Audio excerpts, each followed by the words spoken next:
길이라 해도 보이지 않는 길이라 해도 이 길의 끝에 주멸류관인데 이 길의 끝에 주 안아주리라. 이 길의 끝에 나 기억하리라. 주와 함께한 아름다운 날들을.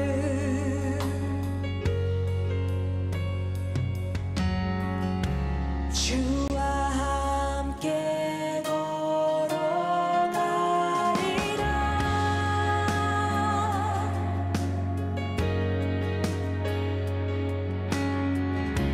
주와 함께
시작교회 주일 예배 오신 여러분 환영합니다. 말씀 같이 보고 예배 시작하겠습니다.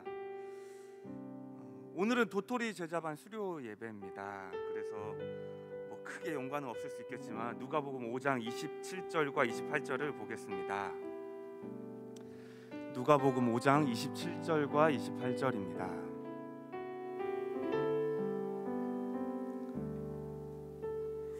그냥 이분들의 삶이 이러지 않았을까 하는 기대로 이 말씀을 결정했는데요. 같이 읽고 우리 또 예배를 시작하겠습니다. 누가복음 5장 27절과 28절입니다. 한 목소리로 같이 읽어보겠습니다. 시작. 그 후에 예수께서 나가사 레위라 하는 세리가 세관에 앉아 있는 것을 보시고 나를 따르라 하시니 그가 모든 것을 버리고 일어나 따르니라. 아멘. 우리 잠시만 눈을 감고 한번 생각해 봤으면 좋겠습니다. 혹 우리 중에 한 번쯤은 내가 하나님을 따르겠노라 결정해 본 적이 있는 분들은요, 그때 내가 주를 따르기 위해 혹시 포기했던 것, 내려놓았던 것이 무엇이었는지 잠시 생각해 보면 좋겠습니다.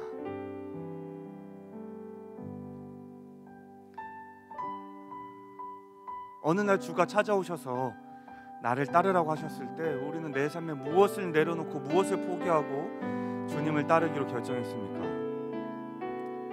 그리고 한 가지 더 생각해 볼 때는요, 그때 포기하고 그때 내려놓았던 것이 여전히 내 삶에 그렇게 포기되고 있고 내려놓고 있는지, 아니면 시간이 지나자 다시 내가 삶으로 가져와서 내가 가져가려고 하고 있지는 않은지 한번 생각해 봤으면 좋겠습니다. 그리고 이제 같이 기도할 때는요, 다시금 주 앞에 고백했으면 좋겠습니다. 주님, 어느 날 주가 찾아오셔서 주님을 따르라 말씀하셨을 때 내가 주를 따르기 위해 내려놨던 그것을 여전히 다시 들고 있다면 다시 한번 내 삶에 찾아와 말씀해 주십시오. 나를 따라오라. 그리고 나는 그 말씀에 다시 응답해서 그것들은 내려놓고 포기하고 주를 따르겠노라 결정하게 하여 주십시오. 오늘 예배가 다시 한번 내 삶에 그런 예배 되게 하여 주십시오. 이렇게 우리가 기대함으로 기도하고 예배를 시작하기 원합니다. 기도하겠습니다. 오 하나님, 주님이 내 삶에 찾아오셔서 당신을 따라오라 하셨을 때 주여 내려놨던 수많은 것들 어느 순간 다시금 지고 있습니다. 삶의 여유와 넉넉함, 풍요로움, 높아지고 싶은 마음, 편해지고 싶은 것들, 주여 다시금 그것을 주 앞에 내려놓게 하여 주십시오. 주님만 바라보게 하여 주시옵고 그 따름이 기쁨이 되게 하여 주시옵고 주님 있는 충분함을 고백하고 또 고백하게 하여 주십시오.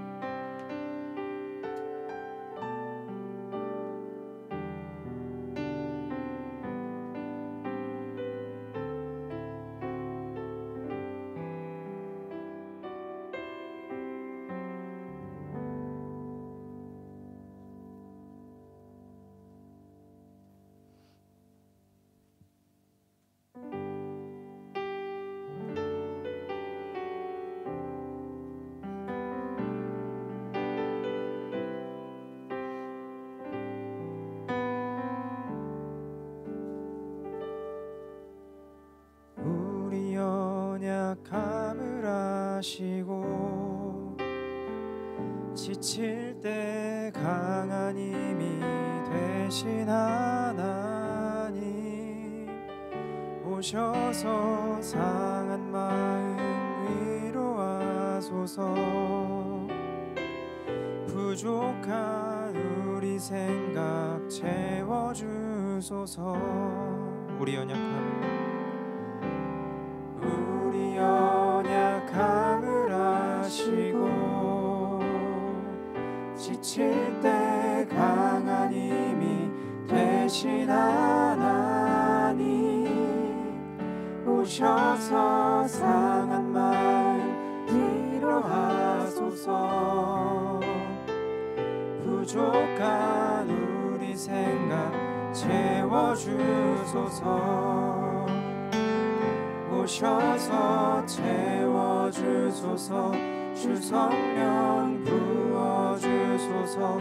하나님 병든 마음 고쳐주소서. 오셔서 채워주소서. 주 성령 부어주소서. 하나님 상한 마음 위로하소서.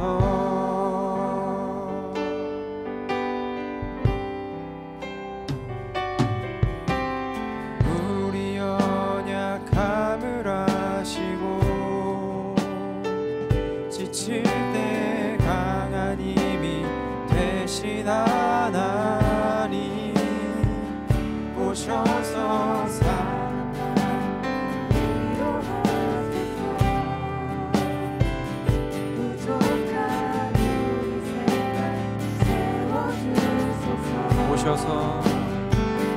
오셔서 채워주소서. 주 성령 부어주소서. 하나님 병든 마음 고쳐주소서. 오셔서 채워주소서. 주 성령 부어주소서. 하나님 상한 마음 우리 한 번 더 찬양합시다. 우리 연약함을 아시고 우리 연약함을 아시고 지칠 때 강한 힘이 되신 하나님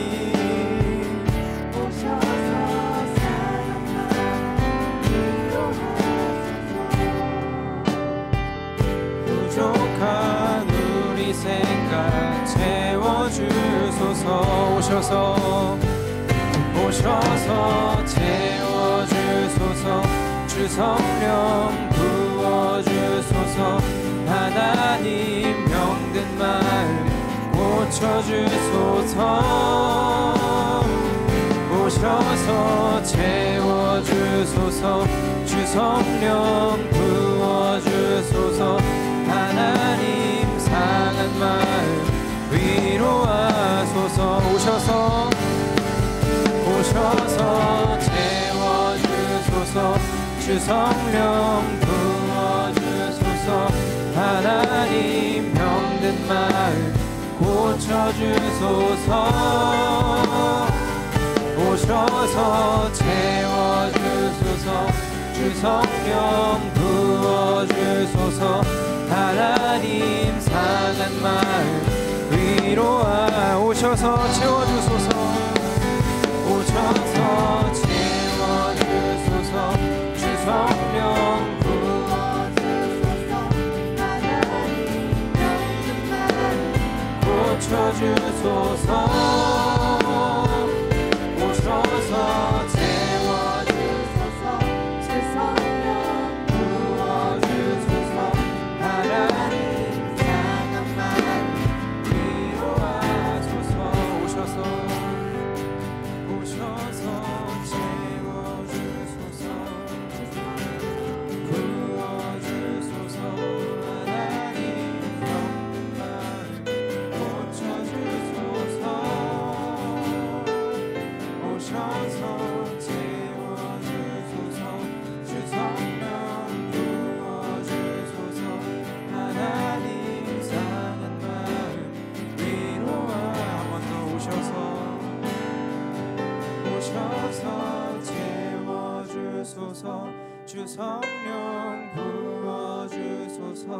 하나님 병든 마음 고쳐주소서. 오셔서 채워주소서. 주 성령 부어주소서.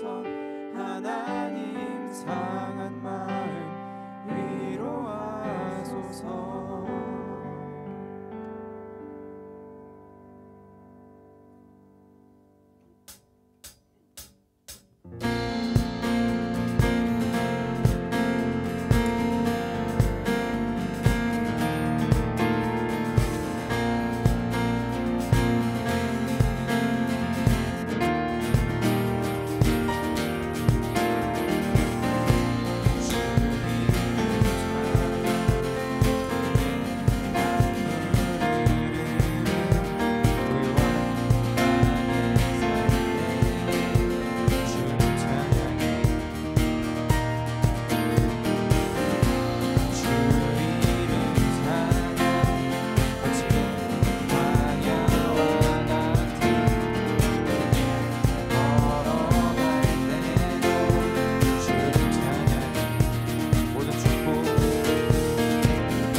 예배지리 주의 이름을 찬양해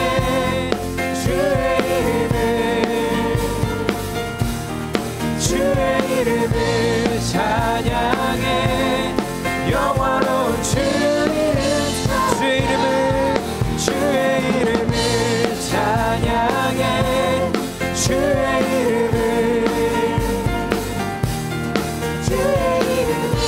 찬양해 영화로운 주의 찬양 주님을 주시며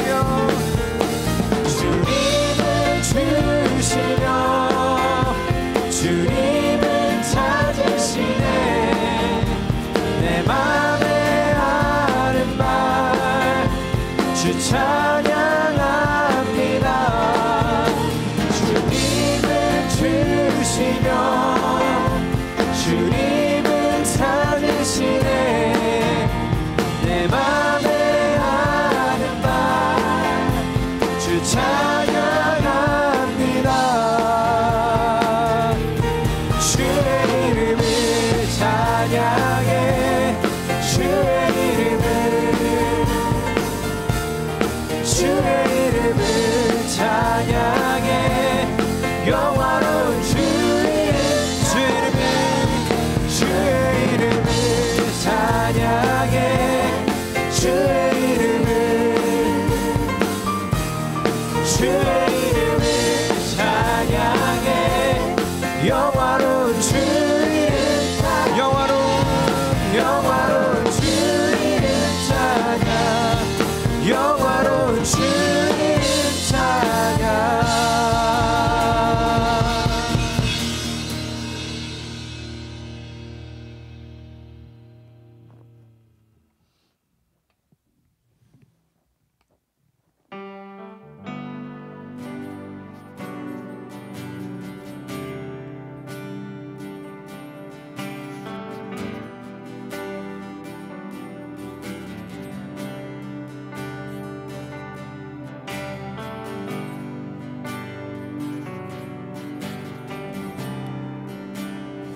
그 자리에서 일어나서 함께 주님 찬양합시다. 마른 땅에 비를 내려주시는 우리 주님 함께 찬양합시다.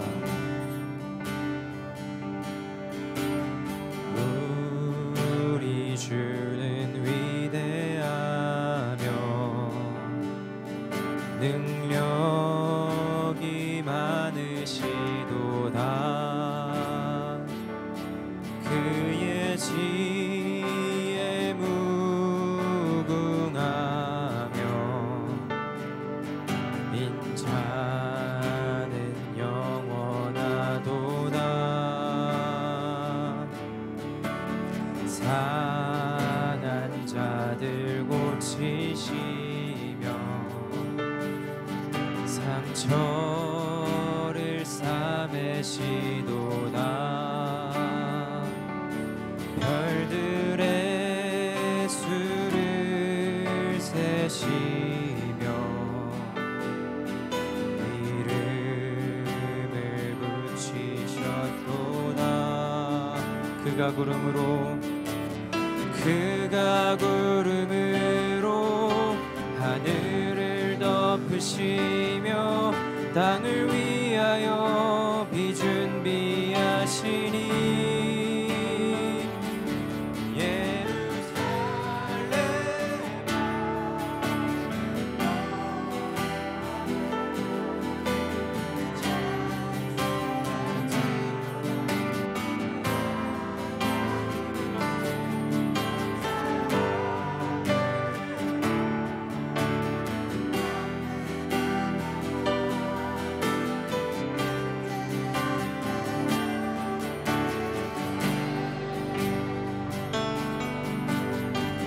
우리 주는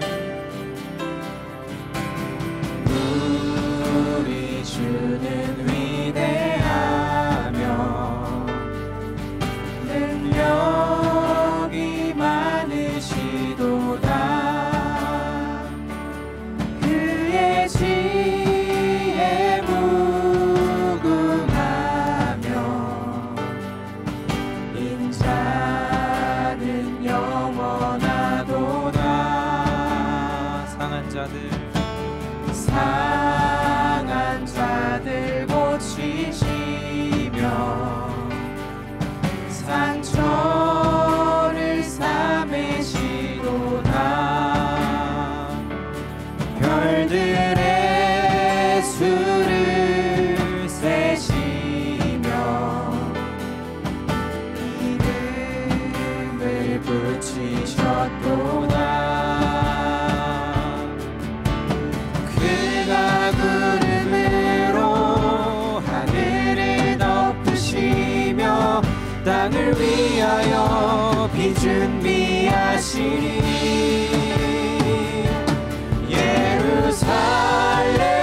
예루살렘아 여호와를 찬송할지어다. 내 하나님을 감사함으로 그 앞에 나가며 주님의 앞에 경배해.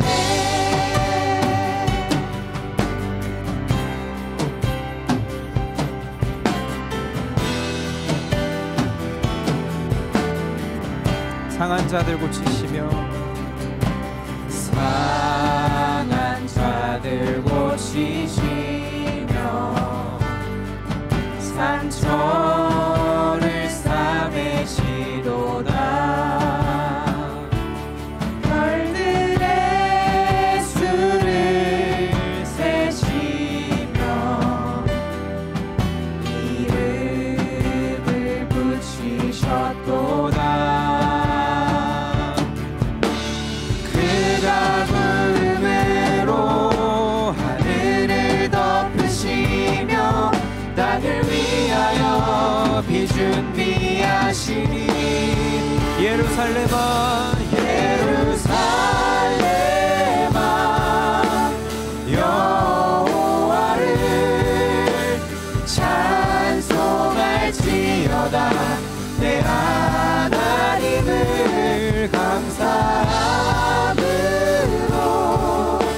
그 앞에 나가며 주인의 앞에 경배. 예루살렘아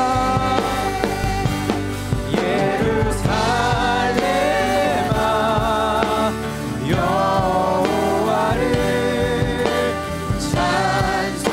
찬송할지어다. 내 하나님을 감사함으로 그 앞에 나가며 주님의 앞에 경배해.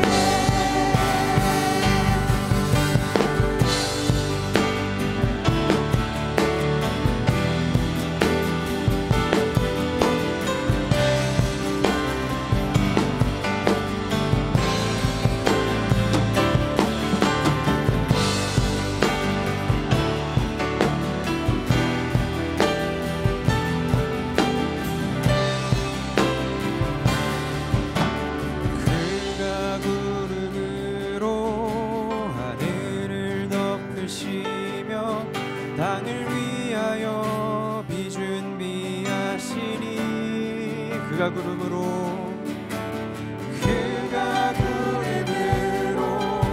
하늘을 덮으시며 땅을 위하여 비 준비하시니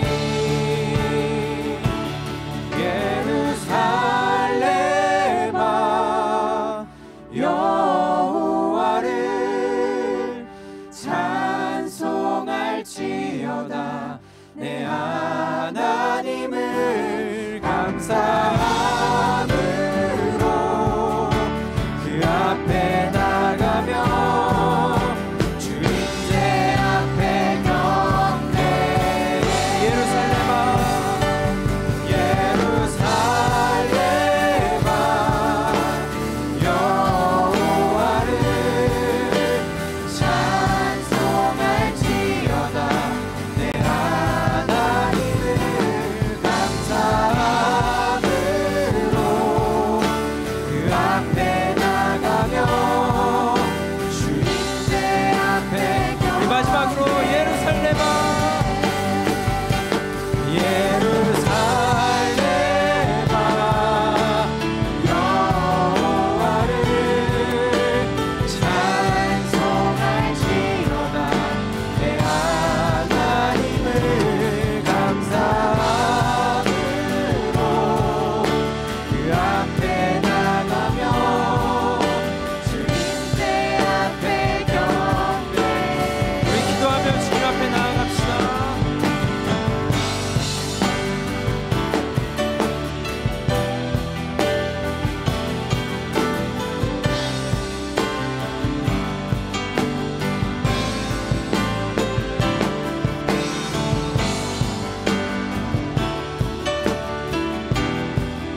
최소한 한 걸음은 더 주 앞으로 나아가는 예배를 원합니다. 잠시만 생각해 봅시다. 크게 말고요. 그냥 우리가 한 걸음만 더 주 앞에 나아가기 위해 우리의 삶에 어떤 변화와 어떤 결정이 필요할 것 같습니다. 내가 한 걸음만 더 주 앞에 가까이 가기 위해서 지금 내가 할 수 있는 결정과 선택은 뭐가 있습니까? 이 시간 우리가 기도할 때 그 결정과 선택을 주 앞에 올려드렸으면 좋겠습니다. 주님, 제가 한 걸음만 더 주 앞에 나아가길 원합니다. 주님, 제가 한 걸음만 더 가까이 주 앞에 나아가길 원합니다. 저희 이 결정, 이 선택을 주가 받아주십시오. 자, 같이 다시 한번 주 앞에 그렇게 기도하기 원합니다. 기도하겠습니다. 우리의 삶에 한 걸음만이라도 더 주 앞에 나아가길 원합니다. 그저 뜨겁게 큰 소리로 외치는 것이 아니라 지금 나의 선택과 결정이 주님 앞에 한 걸음 가까이 나아가게 해주십시오. 오 아버지, 우리가 나의 삶에서 주님을 찾는 일에 한 걸음 더 나아가길 원합니다. 오 아버지, 우리의 삶에서 주님이 아닌 다른 어떤 것에 우리가 갈망하는 것에 한 걸음 더 멀어지고 주님 앞에 나아가길 원합니다. 주여, 지금 우리가 고백하고 있는 수많은 선택과 결정들이 우리의 걸음에 단 한 걸음만이라도 주님 앞에 나아가길 원하오니 주여, 우리의 마음에 주님을 이겨주시고 주님 앞으로 단 한 걸음만이라도 조금 더 가까이에서 주님을 보기 원합니다. 조금 더 가까이에서 주님의 음성을 듣기 원합니다. 정말로 단 한 걸음만이라도 주님 앞으로 나아가길 원하오니 오 주님, 오늘의 예배와 이 순간 가운데와 함께하여 주십시오. 단 한 걸음입니다 주님. 단 한 걸음입니다 주님. 우리의 걸음을 옮겨주십시오. 주님 앞으로 주님 가까이 오십시오. 오 아버지, 여전히 나의 마음은 다른 곳을 향하고 싶고 다른 곳을 향해 걷고 싶지만 주여, 주님 앞에 서게 하여 주셔서 단 한 걸음만이라도 주님 가까이 단 한 걸음만이라도 나아가 기쁨으로 나의 발걸음을 잡고 하여 주십시오. 오 주님, 내 삶에 한 걸음을 옮기는 일이 오늘 예배 가운데 있게 하여 주십시오. 오 주님, 내 삶에 나의 걸음을 떼는 순간이 오늘 이 예배가 되게 하여 주십시오.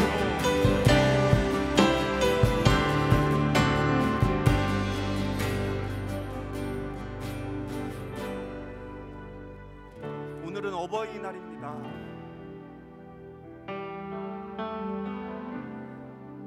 아마 우리 중에도 많은 분들이 어제 아니면 지난주 아니면 오늘 부모님을 찾아뵙고 아니면 연락을 드리고 좋은 시간을 보내기를 준비하고 계실 줄 알고 있습니다.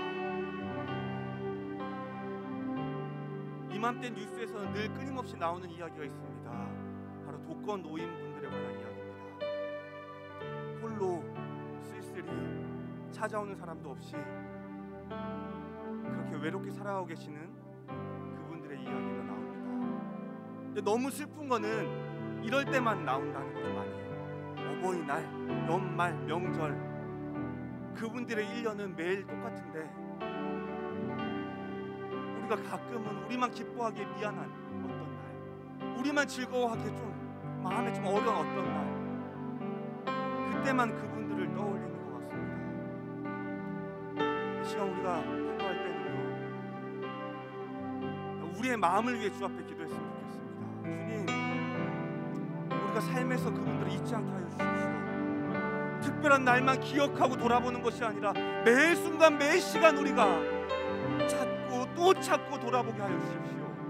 우리의 삶의 재정을 나누게 하여 주시고 우리의 삶의 시간을 나누게 하여 주시고 우리의 마음을 나누게 하여 주셔서 우리가 그저 말뿐만으로 누군가를 사랑하겠다는 것이 아니라 우리의 삶의 결정이 그분들을 향하게 하여 주십시오. 자, 같이 독거 노인분들을 위해 우리의 마음을 위해 함께 기도하길 원합니다. 기도하겠습니다. 오 사랑의 주님,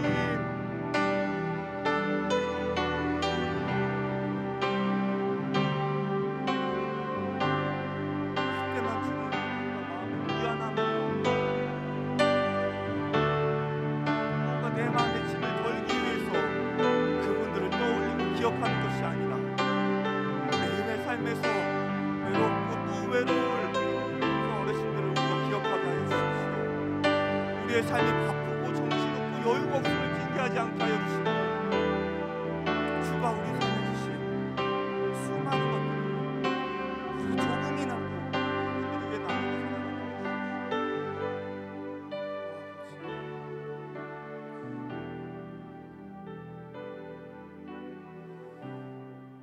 참 좋으신 하나님 아버지, 오늘의 예배도 주께 맡겨드립니다.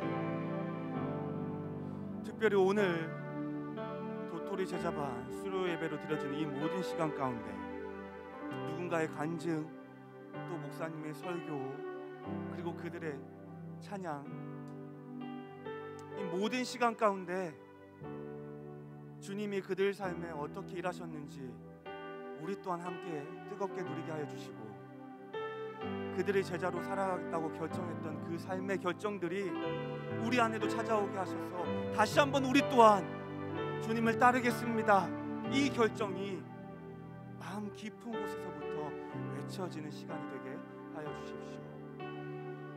감사드립니다. 주님, 이 모든 말씀 살아계신 예수님 이름으로 기도드렸습니다.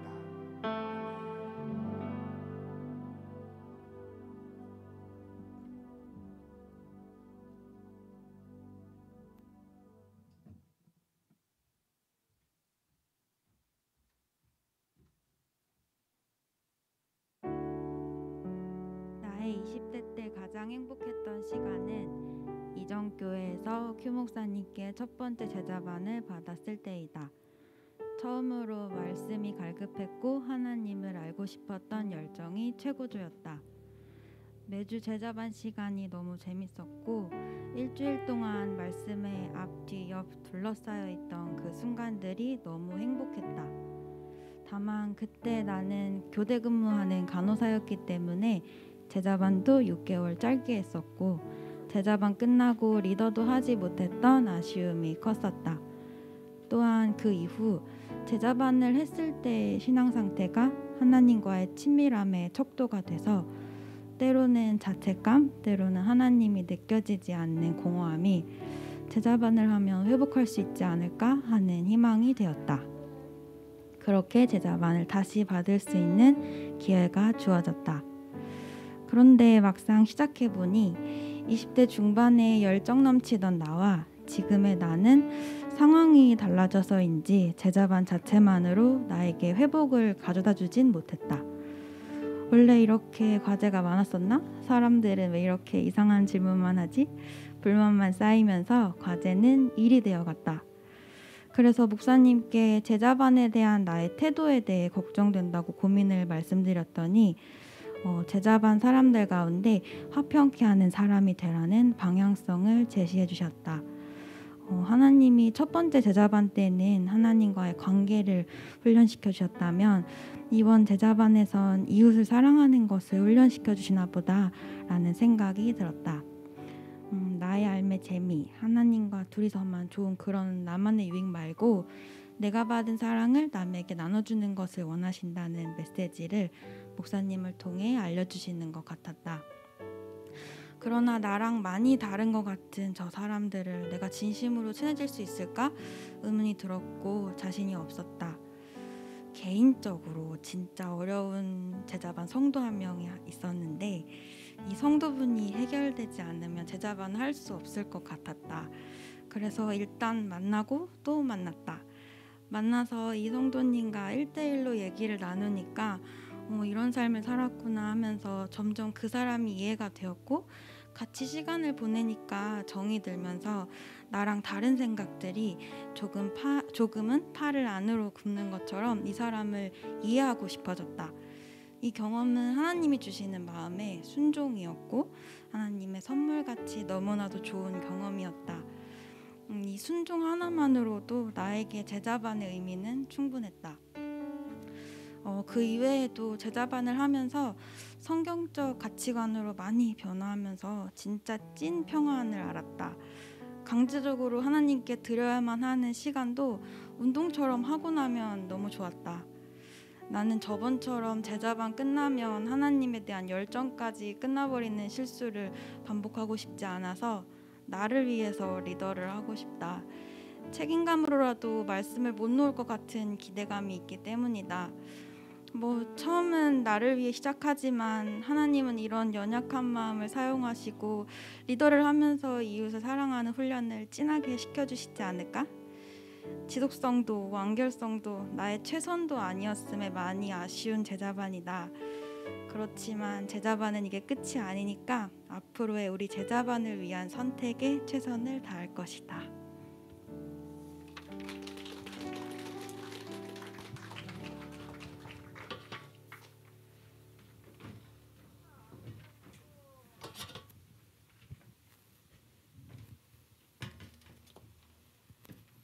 네, 우리 선미 참 고맙습니다. 요즘 선미 자매가 저희 제자반에서 진짜 핫해요. 성령을 엄청 뜨겁거든요. 여러분 들으셨죠? 리더를 하겠대요. 그걸 100명이 넘는 분들 앞에서 이야기를 했습니다. 그래서 많이 또 가주시고 또 선미 자매 통해서 많은 사람이 하나님 만날 거예요. 저희 제자반도 사실 선미 자매 덕분에 리더를 3명이 고민하기 시작했거든요. 참 감사한 시간을 저희는 보냈어요. 저도 그렇고. 네, 우리 같이 하나님의 말씀 우선 보도록 하겠습니다. 요한복음 21장이고요. 1절부터 14절입니다. 요한복음 21장 1절부터 14절입니다. 제가 먼저 읽고 번갈아 가면서 읽고 마지막은 같이 읽겠습니다. 그 후에 예수께서 디베랴 호수에서 또 제자들에게 자기를 나타내셨으니 나타내신 일은 이러하니라. 시몬 베드로와 디두모라 하는 도마와 갈릴리 가나 사람 나다나엘과 세베대의 아들들과 또 제자 둘이 함께 있더니 시몬 베드로가 나는 물고기 잡으러 가노라 하니 그들이 우리도 함께 가겠다 하고 나가서 배에 올랐으나 그날 밤에 아무것도 잡지 못하였더니 날이 새어갈 때에 예수께서 바닷가에 서셨으나 제자들이 예수이신 줄 알지 못하는지라. 예수께서 이르시되 얘들아 너희에게 고기가 있느냐? 대답하되 없나이다. 이르시되 그물을 배 오른편에 던지라. 그리하면 잡으리라 하시니 이에 던졌더니 물고기가 많아 그물을 들 수 없더라. 예수께서 사랑하시는 그 제자가 베드로에게 이르되 주님이시라 하니 시몬 베드로가 벗고 있다가 주님이라 하는 말을 듣고 겉옷을 두른 후에 바다로 뛰어내리더라. 다른 제자들은 육지에서 거리가 불과 한 50칸쯤 되므로 작은 배를 타고 물고기 등 그물을 끌고 와서 육지에 올라보니 숯불이 있는데 그 위에 생선이 놓였고 떡도 있더라. 예수께서 이르시되 지금 잡은 생선을 좀 가져오라 하시니 시몬 베드로가 올라가서 그물을 육지에 끌어올리니 가득히 찬 큰 물고기가 153마리라. 이같이 많으나 그물이 찢어지지 아니하였더라. 예수께서 이르시되 와서 조반을 먹으라 하시니 제자들이 주님이신 줄 아는 고로 당신이 누구냐 감히 묻는 자가 없더라. 예수께서 가셔서 떡을 가져다가 그들에게 주시고 생선도 그와 같이 하시니라. 같이 읽겠습니다. 이것은 예수께서 죽은 자 가운데서 살아나신 후에 세 번째로 제자들에게 나타나신 것이라. 아멘. 네, 오늘은 저와 함께했던 우리 도토리 제자반의 수료 예배가 있는 날입니다. 그래서 저희가 2019년 2학기 때 시작을 했었거든요. 그래서 1학기를 잘 마치고 이제 2020년 초에 좋아 이제 다음 주에 우리 제자반 2학기 MT로 시작하자 그랬는데 코로나가 터져버렸어요. 그리고 2년 반이 흘렀고요. 2년 반 만에 졸업을 합니다. 근데 말이 2년인지 사실 횟수로 4년이거든요. 2019, 20, 21, 22. 그러니까 4년 동안 정말 많은 일들도 있었습니다. 내 가정이나 결혼을 했고 뭐 임신, 출산, 이민, 해외 취업, 귀국 뭐 별게 다 있어요. 네. 뭐 입사, 퇴사, 이직 수도 없이 많은 일이 있었습니다. 이따 요진 형제가 하나하나 다 말해줄 거예요. 물론 각자의 사정과 삶이 있어서 다 함께하지 못했습니다. 12명으로 시작했는데 이제 7명이 됐어요. 하지만 원래 1년을 계획했으니까 못할 수 있게 된 건 당연합니다. 그래도 감사한 건 누구 하나 이 2학기를 했건 안 했건 아무도 다투지 않고 그래도 좋은 날 함께 볼 수 있고 함께 할 수 있는 게 참 감사해요. 또 각자의 자리에서 하나님의 제자로 잘 살아주고 있어서 너무 고맙습니다. 사실 말이 4년이지 실제로는 한 8개월쯤 우리가 만난 것 같아요. 훈련으로는.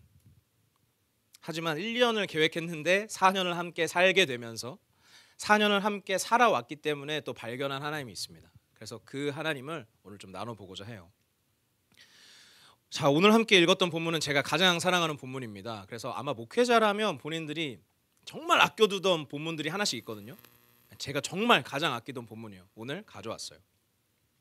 아마 요한복음 21장 그러면 여러분들은 이 바로 뒤에 얘기를 가장 많이 아실 거예요. 예수께서 베드로에게 네가 나 사랑하니 사랑하니 사랑하니 3번 물으셨던 장면. 너무 유명하고 저도 너무 사랑하는데 어느 순간부터 이 앞부분의 이야기를 참 사랑하게 됐습니다. 왜냐하면 우리 이야기랑 참 비슷한 것 같아서요. 그래서 미리 좀 죄송해요. 오늘은 이 복음서의 이야기, 예수님의 이야기, 베드로의 이야기를 조금 아시는 분들이 이해하기 쉬울 거예요.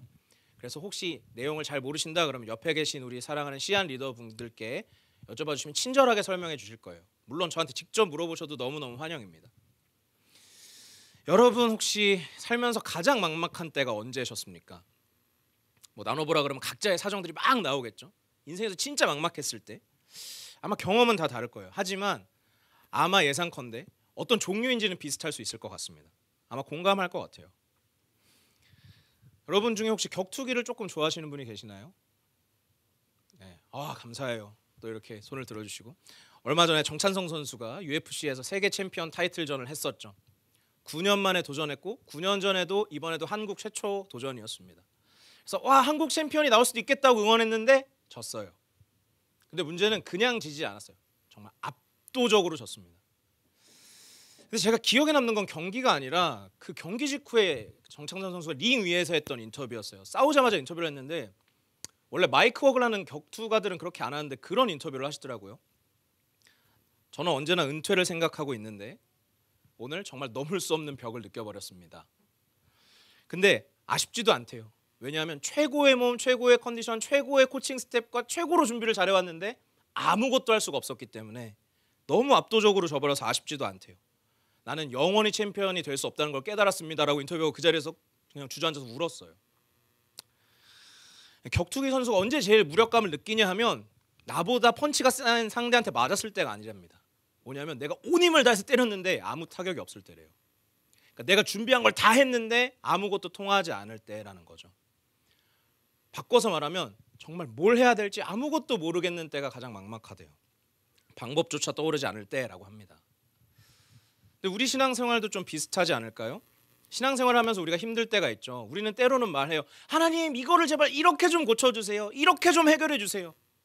그때도 많이 힘들지만 어쩌면 이렇게 해주세요라고 말할 수 있는 거는 조금 덜 비교적 괜찮을 수 있을지 모르겠어요. 뭐냐 하면 진짜 힘들 때는 이거죠. 아무것도 모르겠을 때. 어떻게 해야 될지도 모르겠을 때. 기도조차 어떻게 해야 될지도 모르겠을 때. 그때가 가장 막막하고 힘들지 않습니까? 저희 도토리 제자반이 4년의 시간을 보내면서 그게 제일 힘들었어요. 뭐냐 하면 코로나라는 녀석이 기약이 없다는 거예요. 언제 어떻게 끝날지 모르고 도무지 어떻게 해야 될지를 모르겠어요. 수도 없이 엎어졌어요. 다시 시작하려고 하다가. 뭘 해야 할지도 모르겠고 할 수 있는 것도 없었죠. 그것이 가장 힘들었습니다. 근데 아마 오늘 요한복음의 제자들도 그런 상황이었던 것 같아요. 자, 오늘 본문 요한복음 21장은 요한복음의 맨 마지막 장입니다. 근데 학자들 가운데 21장에 대해서 논란이 조금 있어요. 뭐냐면 되게 간단해요. 몇몇 사람들이 이제 주장을 하는데 꽤 많은 숫자인 것 같긴 해요. 이 앞에 20장 때문에 어떤 사람들이 주장을 합니다. 혹시 바로 앞에 20장 맨 마지막을 찾으실 수 있는 분이 있으면 제가 읽을 건데 같이 읽어봐도 좋을 것 같아요. 20장 30절 31절입니다. 함께 볼게요. 제가 읽겠습니다. 예수께서 제자들 앞에서 이 책에 기록되지 아니한 다른 표적도 많이 행하셨으나 오직 이것을 기록함은 너희로 예수께서 하나님의 아들 그리스도이심을 믿게 하려 하며 또 너희로 믿고 그 이름을 힘입어 생명을 얻게 하려 함이니라. 이러고 20장이 딱 끝났어요. 여러분 어때요? 되게 멋있는 엔딩 멘트 아닙니까? 진짜 멋있게 딱 끝났잖아요. 쉽게 얘기해서 20장이 훨씬 더 멋진 얘기고 훨씬 멋진 내용들이 담겨 있고 끝났다는 거예요. 20장을 잠깐만 설명을 해드리면 어떤 내용들이 나오냐. 예수님 부활하셔가지고 무덤이 비어있는 걸 봐요. 그리고 부활하셔서 막달라 마리아에게 나타나서 나 이제 승천할 거야 가서 말해 그러세요. 그리고 제자들이 유대인이 무서워서 집안에 문 잠그고 이렇게 모여있는데 예수님 2번이나 나타나요. 그리고서 자 성령 받아라 후 이러고 나 너네 보낸다 이 말씀을 하세요. 그러니까 이 주장을 하시는 분들 생각에는 그러니까 다른 모든 복음서에서도 똑같이 이 중요한 것들 부활, 승천, 제자 파송, 성령 다 나왔고 언급됐는데 딴 데도 다 그렇게 끝나지 않았냐. 여기 엔딩 멘트도 멋지지 않냐. 이미 20장에서 끝난 거다. 그리고 21장은 나중에 어떤 사람이 덧붙여서 쓰지 않았을까 생각하시는 분들이 계세요. 근데 저는 그렇지 않다고 생각합니다. 왜냐하면 예수님의 사역은 분명히 완결이 된 것 같아요. 다 이루어진 것 같아요. 하지만 독자인 우리들에겐 궁금증이 남아있죠. 뭐냐 하면 그래, 예수님 그렇게 부활하시고 영광 얻으셨어. 근데 그래서 제자들은 어떻게 됐는데? 배신하고 도망쳤던 제자들은? 요한은 그 이야기가 마지막으로 가장 중요하다고 생각했던 것 같아요. 우리가 앞서 20장에서 봤던 예수의 부활, 다시 나타나신 막 권능, 그 멋있는 것보다 어쩌면 훨씬 더 멋지고 가슴 벅찬 얘기가 이곳에 있는지 모르겠습니다. 자, 오늘 이렇게 시작하죠. 그 후에. 그 후라면 당연히 이전과 연관이 있죠. 당연히 20장의 뒤라는 얘기입니다. 20장을 방금 얘기했었죠. 예수님은 이제 십자가에서 돌아가셨어요. 제자들은 모든 것을 다해서 다 버리고 떠났던 리더가 한순간에 죽었습니다. 두려워해요. 그런데 문제는 가봤더니 시체도 사라졌어요. 베드로랑 요한이 막 달려가 봤는데 무덤이 비어있는 거예요. 더욱더 혼란스럽습니다. 그리고 이제 유대인들이 두렵죠. 예수님과 함께 예루살렘에 입성할 때만 해도 이들은 유대인들을 이기고 혹은 그들을 정복할 수 있다고 생각할 수 있었을지 모르겠어요. 그런데 얼마 지나지 않아서 이제는 그들도 예수님과 똑같이 유대인들에게 죽을 수도 있다는 걸 알게 됐을 겁니다. 그래서 두려워서 문을 닫고 집에 있었던 거죠. 그리고 부활하신 예수님은 그곳에 2번이나 나타나셨던 거예요. 근데 거기는 예루살렘이었습니다. 자, 그 후에라는 얘기예요. 그리고 오늘 1절에 이렇게 말하죠. 그 후에 디베라다. 디베라는 티베리아, 지금도 검색하시면 나오는데 갈릴리 호수의 한 변 마을 이름입니다. 그러니까 갈릴리예요. 이전 예루살렘과는 148km 떨어져 있습니다.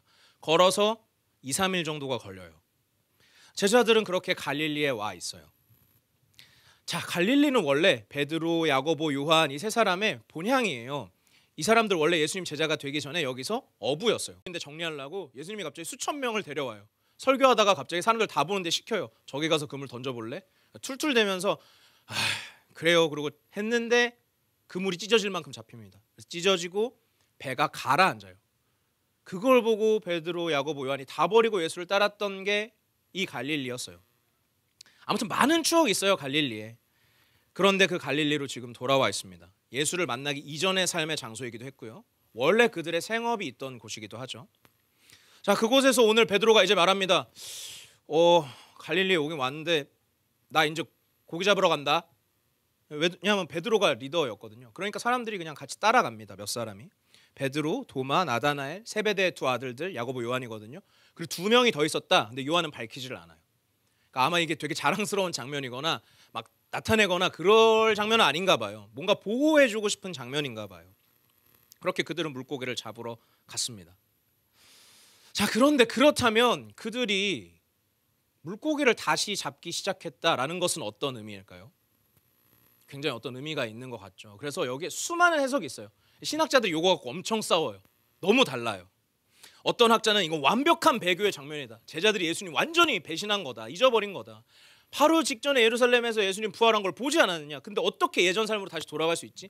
예수님 까먹고 예수 믿기 이전으로 돌아간 거 아니야? 이렇게 말한 신학자도 있고, 어떤 신학자는 아니다. 부활하신 예수님을 만나지 않았냐. 그렇게 해석을 하면 안 된다. 다른 의미가 있을 거다 그러고, 어떤 사람은 아니야. 지금 제자들 되게 정신없지 않냐. 아무 생각이 없었을 거야. 누구나 아니야. 뭐 이거 시간 그냥 헛되이 쓴 거보단 잘 쓴 거 아니에요? 어떤 사람은 또 말해요. 아니, 예수님 부활한 거 알고 다 좋겠는데 여러분 제일 중요한 거 잊은 거 아니에요? 예수님은 부활했지만 제자들은 먹고는 살아야죠. 이런 얘기도 해요. 이렇게 막 싸워요, 사람들이.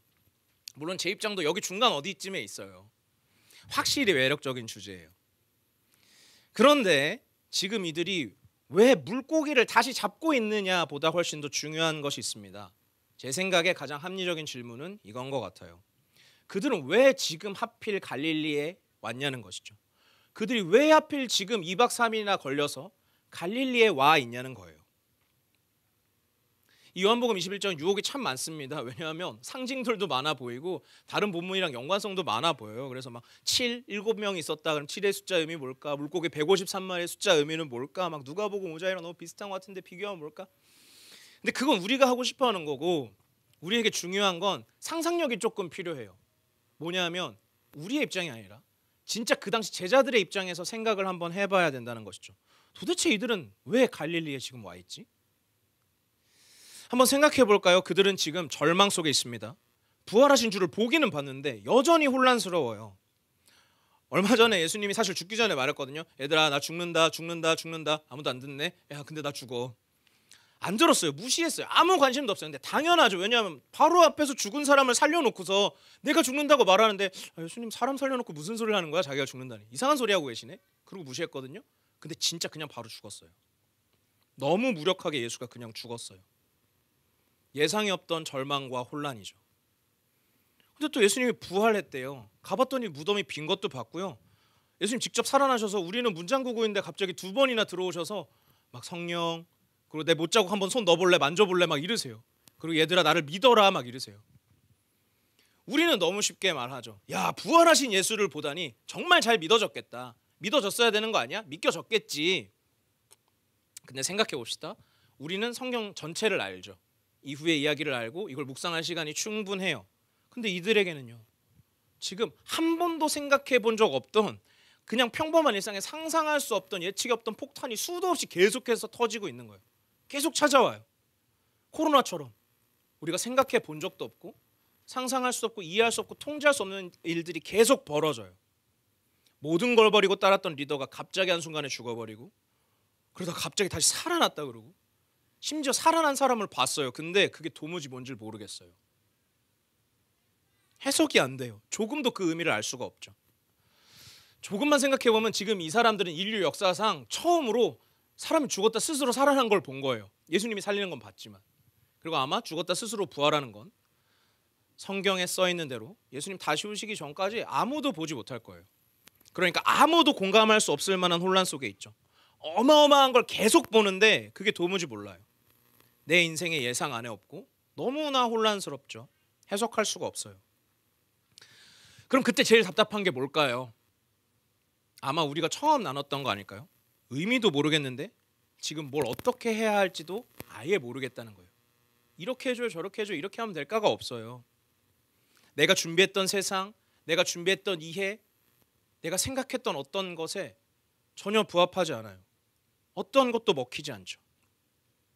예수님 이러면 얼마나 좋아요. 얘들아 이런 일이 있고 이러면 이런 의미고 그 다음엔 어떻게 될 거고 그 다음에 이럴 건데 다 하나하나 설명해 주는 거예요. 적어도 사도행전에 우리가 아는 것처럼 막 엄청난 일이 있을 것까지 다 설명해 주면 얼마나 좋아요. 근데 그분은 한 번에 다 잘 안 알려주세요. 원래 좀 그런 분이에요. 원래 그렇지 않습니까? 여러분도 지금 다 당하고 있지 않아요? 저도 그렇고 한 번에 다 잘 안 알려줘요. 근데 그들이 딱 하나 기억해냈던 게 있어요. 딱 하나 기억해냈던 거. 요한복음에는 안 나오지만 마태 마가복음에는 나오거든요. 예수님이 사실 죽기 전에 말씀하셨었어요. 야 나 죽을 거야. 나 죽을 거야. 아무도 안 듣네. 그래 알아서 해라.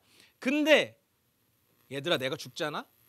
근데 다시 살아난 후에 너네보다 먼저 갈릴리에 가 있을 거야 라고 말씀하셨어요. 그러니까 죽기 전에 갈릴리에서 봐. 그 말 하나를 남겨주셨던 거예요. 딱 그 약속 하나가 그들에게 남아있었죠.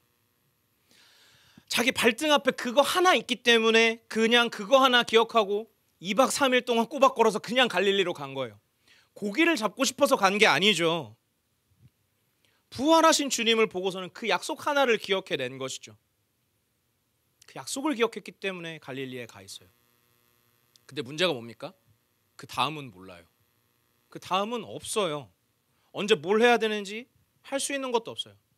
예수님을 만나는 날을 내가 조종할 수 있는 것도 아니고 어떻게 만나야 되는지도 몰라요. 지금 내가 아는 건 예전에 하셨던 그 말씀 갈릴리에서 봐. 그냥 이거 하나예요. 예수께서 먼저 갈릴리에 계시겠다는 것. 근데 그래서 그냥 그들은 거기 있었죠. 그리고 거기서 물고기를 잡기로 한 것뿐이에요. 이 사람들 어부잖아요. 특별한 의미가 아니죠. 그냥 약속 믿고 그 땅 가서 평범한 일상을 살고 있었을 뿐이에요. 그저 평범한 일상에 고기를 잡습니다. 근데 너무 슬픈 건 고기라도 잡히면 좋겠는데 아무것도 잡히지가 않아요. 되는 게 하나도 없어요. 밤새 잡았는데 말이죠. 이 사람들 왜 밤에 잡았을까? 뭐 다른 근거들이 있어요. 뭐냐 하면 밤에서 날이 셀 때 고기가 거기서는 제일 잘 잡힌다 하는 근거들이 있지만은 요한복음에서 요한은 밤이라는 메타포를 아주 분명하게 사용합니다. 3장에 니고데모라는 사람이 밤에 예수를 찾아왔다가 여전히 밝아지지 않은 채 돌아가고 4장에서는 바로 대낮에 예수를 완전히 만나버린 우물가의 여인 이야기가 있고 이런 식으로 밤에 대해서 요한의 문헌에서 좀 몇 번 더 쓰여요. 그러니까 요한은 밤에 대한 메타포가 좀 정확해요. 오늘 제자들에게도 동일하죠. 제자들에게는 평범한 일상인데 여전히 밤이에요. 예수가 보이지 않는 밤, 그의 부활도, 내가 제자인 것도, 제자로서 사명도, 앞으로 나의 인생도 아무것도 모르겠는 그냥 밤이에요. 근데 슬프게 거기까지 안 잡히죠. 그래서 또 안 잡힌다 이러고 있는데 날이 셀 때쯤에 예수님이 바닷가에 딱 서세요. 제자들이 예수님인지 알지 못해요. 뭐 영적인 눈이 가려서 안 보였냐 이렇게 생각하고 싶겠지만 그냥 그 시간엔 누가 서도 안 보여요. 자, 생각해 봅시다. 2000년 전에 가로등도 없고 네온사인 없는데 내 배에 있는 횃불이 전부거든요. 100m 밖에 해변에서 어떤 아저씨가 서 있으면 안 보여요. 누가 서 있어도. 근데 예수님이 말씀하십니다. 얘들아, 고기 좀 잡았니?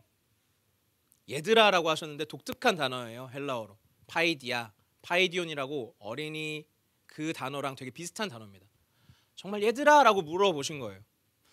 근데 헬라어로 이 전체를 보면 예수님은 이 사람들이 못 잡을 걸 가정하고 물으신 거예요. 그러니까 바꿔 말하면 이런 거죠. 얘들아, 못 잡았지? 그리고 한마디를 더 툭 하시죠. 오른쪽에 던져봐. 그리고 요한복음 21장에서 제일 이해 안 되는 장면이 나옵니다. 제자들은 예수님인지를 알아보지를 못했는데 그 말대로 해요. 이거는 못 알아봤으니까 순종도 아닌 거죠. 그렇죠? 밤새 고기를 허탕치고 그냥 어떤 아저씨 말을 들은 거예요. 안 잡히는데 어떤 아저씨가 옆에 던져볼래? 던져보자. 그러고 던졌죠. 어떻게 됩니까? 가득 물고기가 잡혀요. 막 그물이 찢어질랑 말랑해요. 근데 바로 그 순간에 어떤 연유인지는 모르겠지만 예수께서 사랑하시는 그 제자 이 요한복음을 썼던 요한이 가장 먼저 예수님을 알아봅니다. 그리고 외치죠. 주님이시다. 그리고 가장 극적인 장면이 바로 여기서 시작됩니다. 제가 가장 사랑하는 장면이에요. 베드로가 주님이시다 그 말을 듣자마자 되게 이상한 짓을 해요. 갑자기 혼자 막 엄청 오바를 해요. 다 같이 배 타고 글로 가거든요. 주님이신 거 알아보고.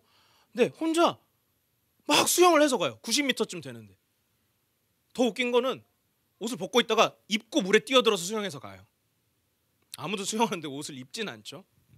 되게 간단해요. 뭐냐면 어업을 하나 벌거벗고 있었는데 이 유대인들 종교인들은 옷을 벗고 사람을 만나지 않아요.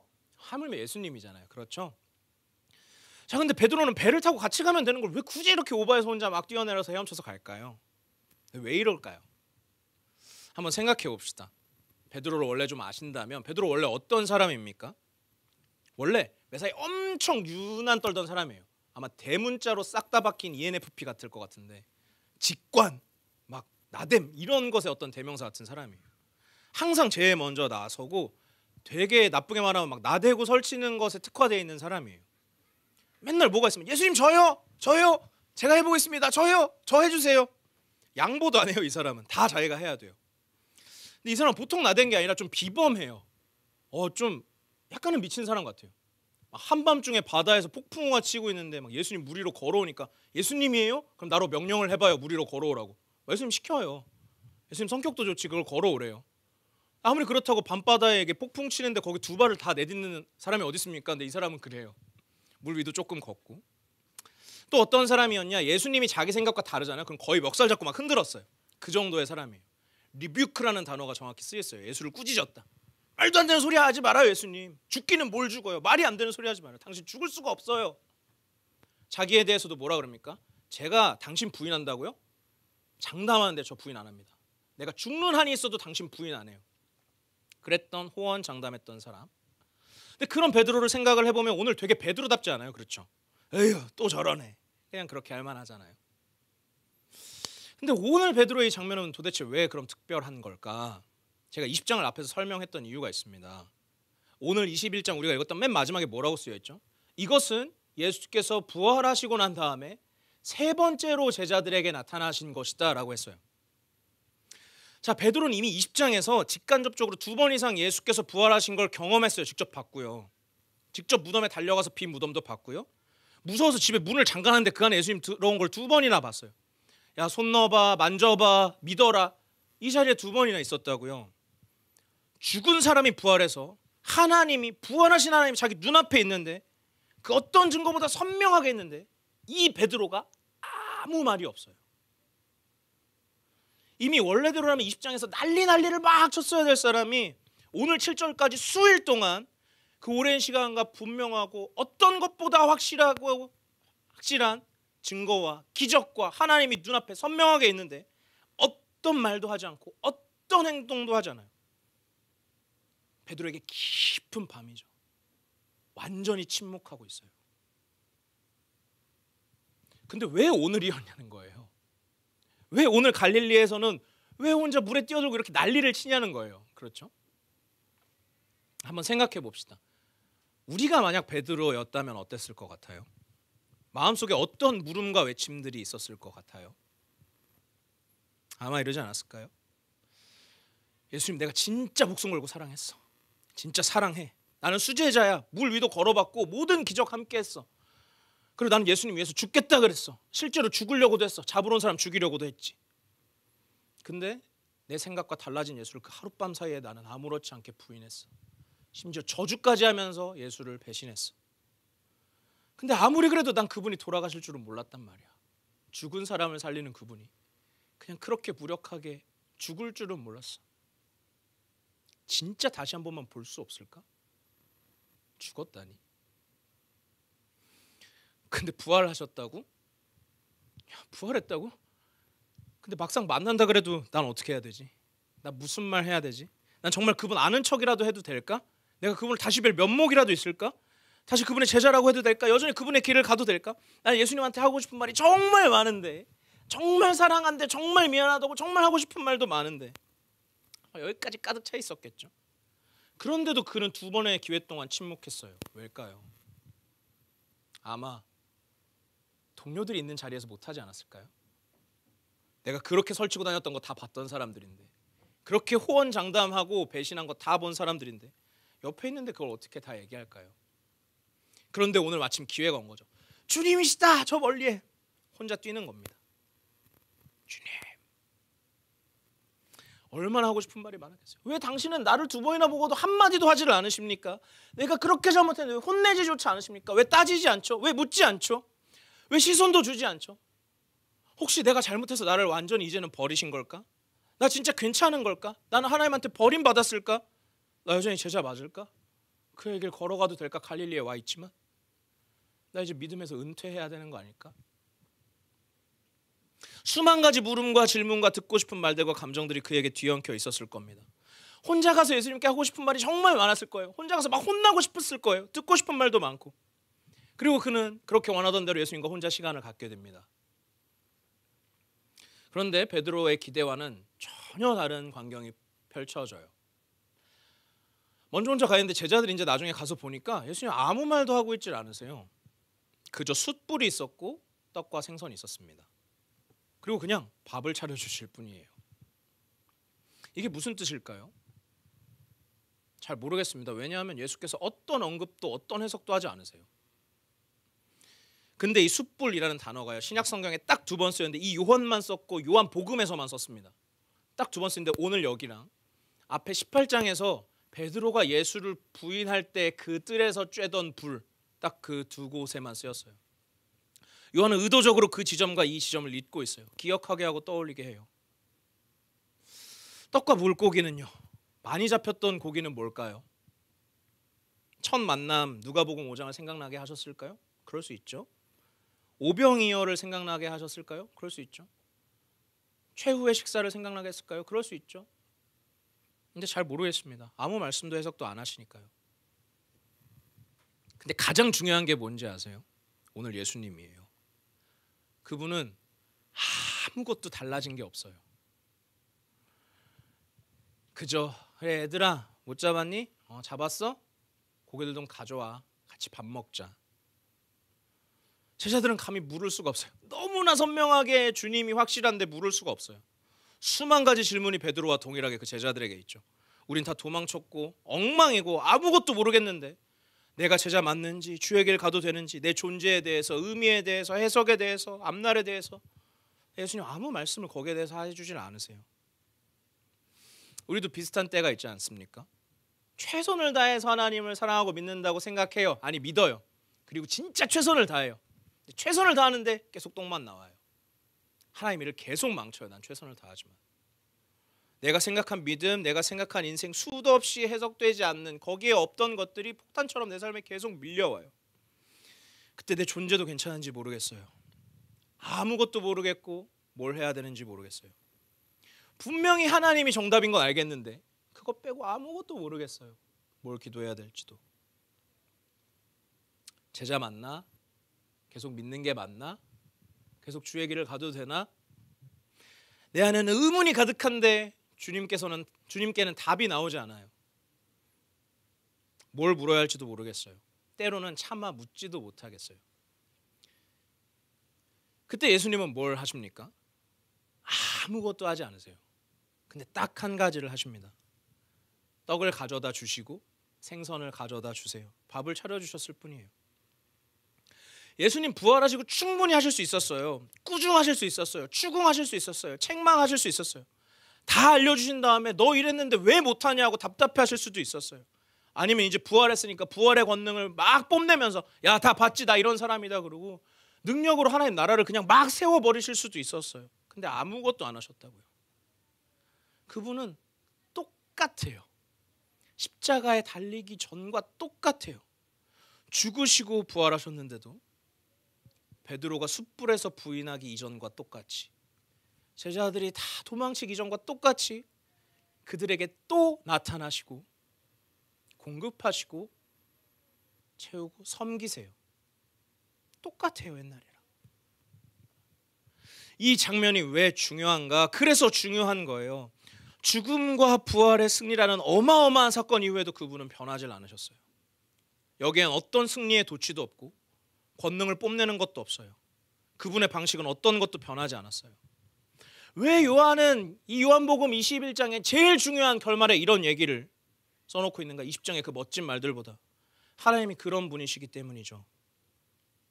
아무것도 알지 못하는 혼란스러운 어둠 밤 속에 있는 제자들을 한 사람 한 사람 찾아오시는 것, 그리고 동일하게 나타나셔서 안심시키고 공급하시고 섬기시는 것. 마치 예수님께는 20장이 없는 것 같아요. 죽으시고 부활한 엄청난 사건은 아무것도 아닌 것 같아요. 근데 그분한테 중요한 건 이 무지렁이 같고 아무것도 모르겠는 제자들을 회복시키시는 게 중요했어요. 그분 직접 다 하실 수 있는 분이죠. 근데 그는 이 요한복음의 마지막에서 뭘 하시는가? 나는 너희가 너희로 회복되는 게 중요해. 너희답게 다시 회복되는 게 중요해.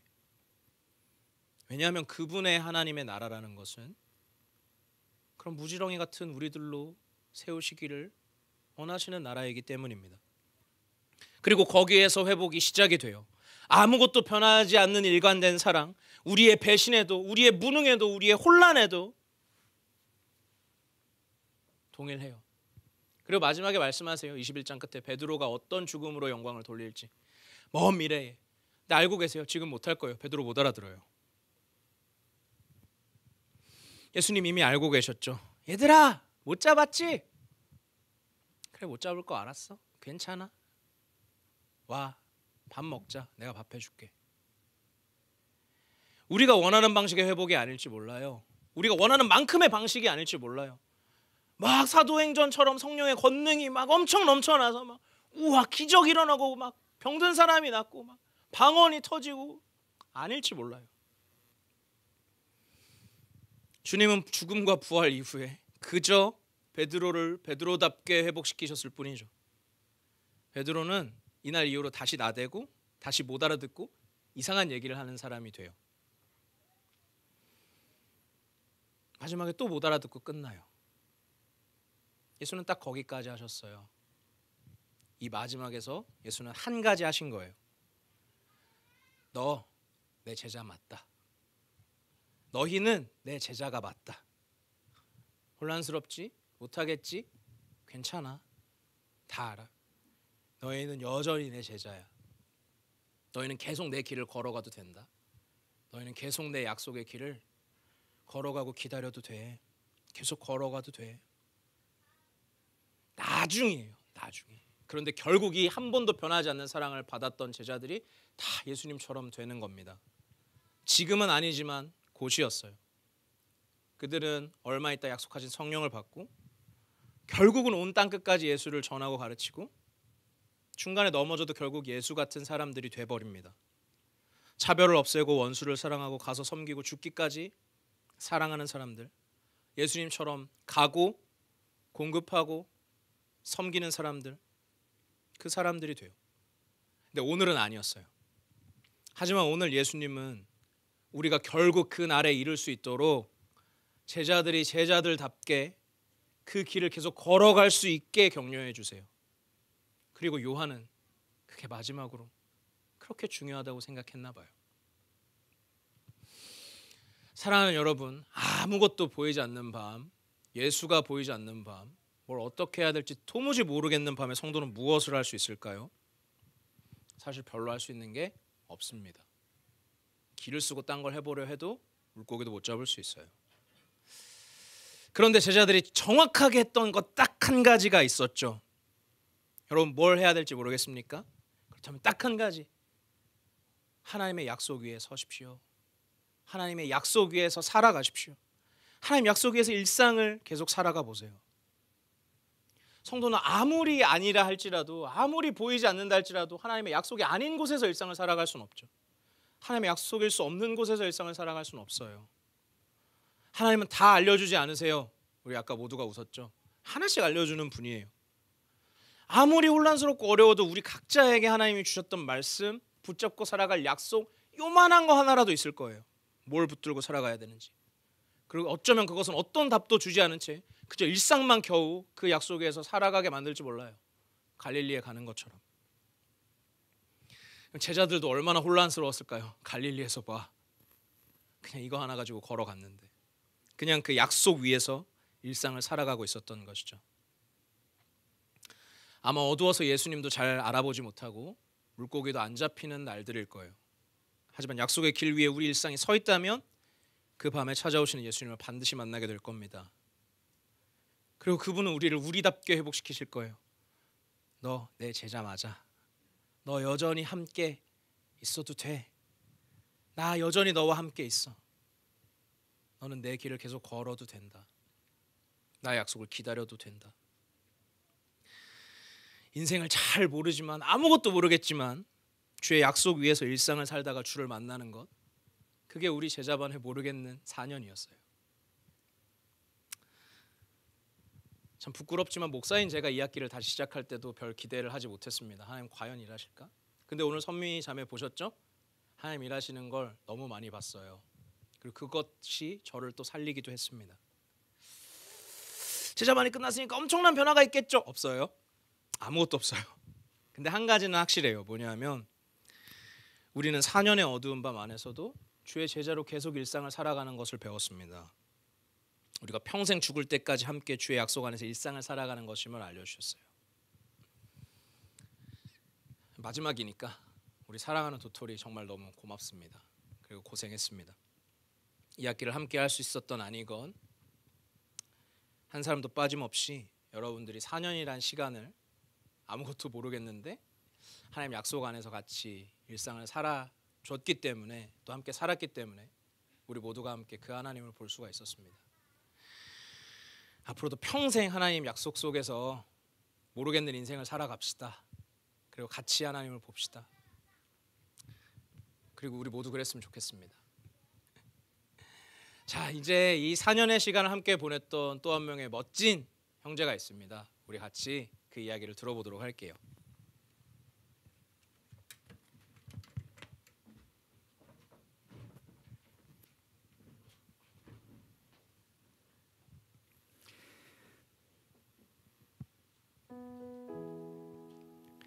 제자반 졸업식 소식과 함께 간증문을 써야 한다는 공지를 받았다. 졸업을 하긴 하는구나. 우리 제자반은 여느 제자반과 달리 특별했다. 태풍 닝닝과 함께 시작하더니 2학기 시작 직전에 코로나가 터져서 2년을 강제로 쉬었다. 사실 강제로 쉬게 된 기간에도 사회적 시선과 거리 두기가 늘 우려 대상이었기에 횟수로 4년을 함께하는 동안 완전체로 모였던 건 1학기 정규 시간을 제외하면서 단 3손가락 안에 꼽을 수 있다. 우리 이렇게 졸업하는 거 괜찮을까? 제자반 졸업식 공지를 받은 후에 제자반 사람들의 반응은 동일했다. 우리 좀 부끄럽지 않냐? 이대로 졸업 괜찮을까? 나 또한 말로 표현을 안 했을 뿐 어째 마음속 한 구석이 씁쓸한 찰나였다. 왜 그런지 한번 생각해 보았다. 우리가 졸업한다고 해서 제자반 좋았어와 같은 질문을 받는다면 나는 단언컨대 별로라고 답할 것이기 때문인 것 같다. 앞서 언급했듯 우리가 제자반 졸업까지 걸린 시간이 약 3년인 것이지 함께한 시간은 너무나 얕았고 깊게 보낸 시간으로 제한한다면 그 누가 자신 있게 대답할 수 있을지 모르겠다. 먼저 제자반을 수료한 이들에게 찐이라 불리던 2학기마저 제대로 할 수 있는 여건이 되지 못했고 뭔가 마음이 동할 즈음 우린 급 마무리 짓게 되었다. 졸업식 안 하면 안 되나? 그렇다면 제자반이란 뭘까 싶었다. 제자반을 끝내는 이 순간에 이런 질문을 한다는 것 자체가 제자반을 제대로 못했다는 답이 되겠지만 이제 와서 궁금해졌다. 우리는 각자 왜 제자반을 하게 되었고 졸업식까지 해야 하는 이 제자반이란 도대체 뭘까? 나는 씨앗교회를 2016년 10월에 왔고 코로나가 터지기 직전까지는 우리 교회가 마냥 좋기만 했다. 이 말인즉슨 지금은 좋지 않단 소리다. 근데 이 말의 뜻이 교회가 싫어요란 뜻은 아니다.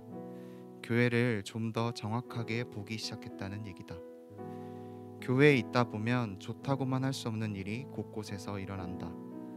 대부분의 성도가 교회의 많은 모습을 다 파악하지는 못하기 때문에 리더격인 목회자를 중심으로 잘 굴러가고 있구나라고 생각한다.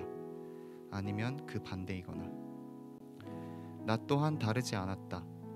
섬김이 필요한 찬양팀 자리에 있으면서도 교회란 수많은 이들의 섬김으로 채워지고 있음을 잘 인지하지 못했다. 조금 더 보여지는 자리에서 섬기는 나와는 달리 잘 보이지 않는 구석구석에서 교회를 애써 이끌어가고 계신 분들을 조금씩 보게 되었다. 그 귀중한 분들은 대부분 리더 자리에 계신 분들이었고 그 리더들이 세워지는 길목에는 제자반이 놓여 있었다. 다시 우리 제자반 얘기로 돌아와 설명하면 이렇다. 우리가 제자반을 잘 졸업하는가? 라는 질문에는 자신 있게 대답할 수 없다. 그 이유는 막 소름 끼치게 친하지 않았다는 것과 나름의 문제들이 조금은 있어서다. 12명으로 시작해 절반으로 끝나는 우리 도토리는 외부에서 보기에 그리 아름답지 못한 결말일 수도 있다. 그러나 나는 제자반을 하면서 겉으론 마음이 떠 있는 것 같은 이 바보들의 마음과 결정에는 늘 다른 이들을 위한 기다림이었다는 것에는 은혜를 확신할 수 있다. 햇수로 4년이란 시간의 체감을 말하자면 연애, 이별, 약혼, 결혼, 임신, 출산, 이민, 졸업, 취직, 이직, 퇴사, 수술, 목사 취임 등의 웬만한 이벤트는 다 포함시킬 수 있다. 우리 교회 평균 연령을 고려할 때 이러한 이벤트에 놓여 있는 사람이 코로나 때문에 기약 없는 기다림을 이어간다는 게 얼마나 어려운 일인지, 약 3년이 흘러 교회가 회복되기도 전에 제자반을 이어가기로 결정한다는 게 얼마나 의미 있는 일인지는 다들 공감하시리라 생각한다. 각자 다른 결정으로 제자반을 시작했으나 끝은 계속 기다림이란 결정으로 우린 제자반을 마무리한다. 우리는 많이 부족했지만 서로가 너무 소중해졌고 좋은 일, 나쁜 일이 생기면 가장 먼저 나누고픈 사람들 중에 도토리가 꼭 포함된다. 그렇기에 많은 이들이 제자반을 꼭 소망했으면 좋겠다. 서로를 경험하고 나누는 일이 동반되어야 교회를 교회로 볼 수 있고 교회를 교회답게 만들어가는 데 동참할 수 있기에.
죄송합니다.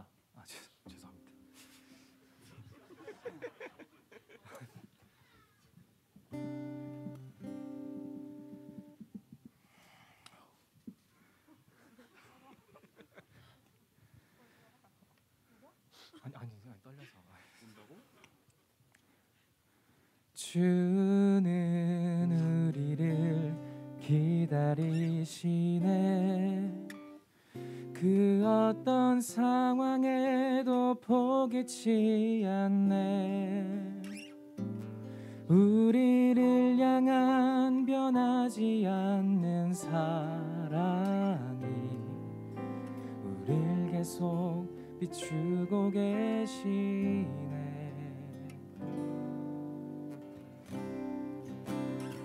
것이 멈추고 어둠이 찾아와 빛이 보이지 않을 때 홀로 남겨진 채로 믿음이 흔들리고 사랑이 희미해져갈 때 주의 자녀로 주의 제자로 우리 부르신 주님 주는 우리를 기다리시네. 그 어떤 상황에도 포기치 않네. 우리를 향한 변하지 않는 사랑이 우릴 계속 비추고 계시네. 우리도 항상 주 기다리리. 그 어떤 상황에도 변함없으리. 주님을 더욱 사랑하고 기대하며 내 삶으로 주를 높이리.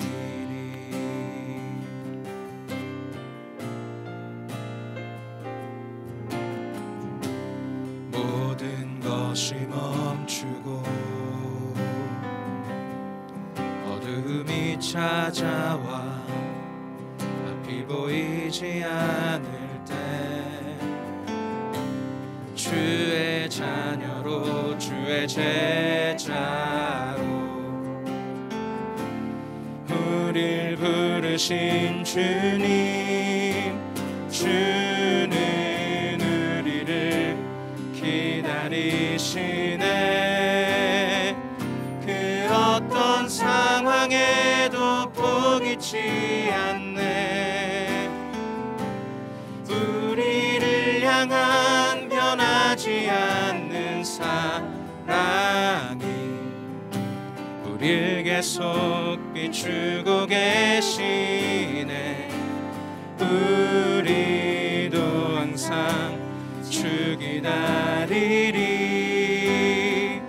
그 어떤 상황에도 변함없으리.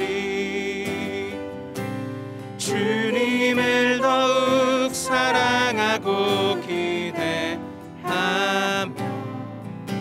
내 삶으로 주를 높이리. 주님을 더욱 사랑하고 기대하며 내 삶으로 주를 높이리.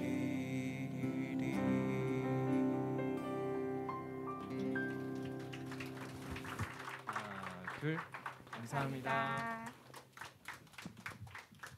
우리 시간이 조금 있으니까 잠시만 계시면 함께 기도 한번 할까요?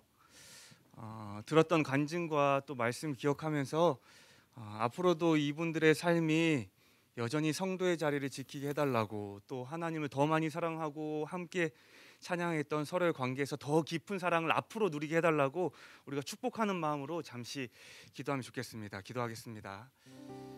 하나님, 다 기억하여 주십시오.